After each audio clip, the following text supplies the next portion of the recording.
Bismillahirrahmanirrahim. Hamd, alemlerin Rabbi olan Allah Celle Celaluhu'na salat ve selam, Peygamberimiz Hazreti Muhammed sallallahu aleyhi ve selleme, onun pak ehli beytine ve yolunu sürdüren Müslümanlara olsun.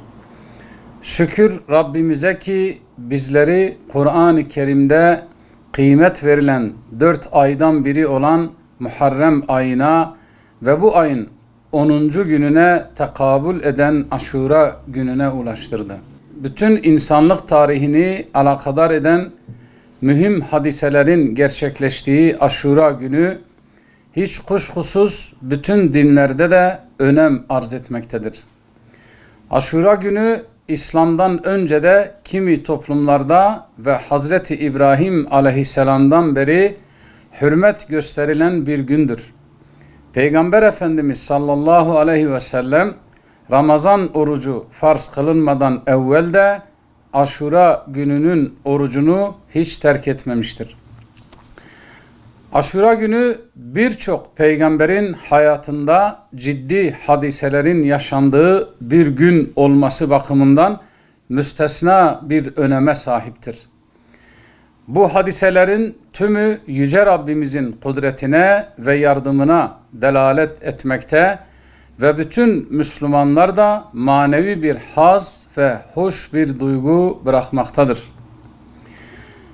Bütün bunların yanında 10 Muharrem Aşura günü Resulullah sallallahu aleyhi ve sellemin vefatından 50 sene sonra Hicri 61 yılı Muharrem ayının 10. gününde Nübüvvet Mektebi'nin gonca güllerinin Kerbela'da şehit edilmesinin de yıl dönümüdür. İslam tarihinde eşi benzeri bulunmayan ve müminlerin kalplerini kıyamete kadar kanatacak olan Kerbela hadisesi ve Aşura günü Müslümanlar için unutulmaz ve önemli bir kıyam örneğidir. Zira İmam Hüseyin Nübüvvet Mektebi'nden devraldığı misyonu Aşura üzerinden tüm nesillere aktarmıştır. Günümüzde de Hazreti Hüseyin'in direniş şiarını rehber edinip zillet ve esarete boyun eğmeyen kahraman toplumlar mevcuttur.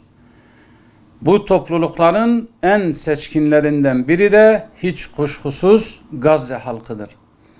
Bugün Gazze çağdaş bir Kerbela'dır.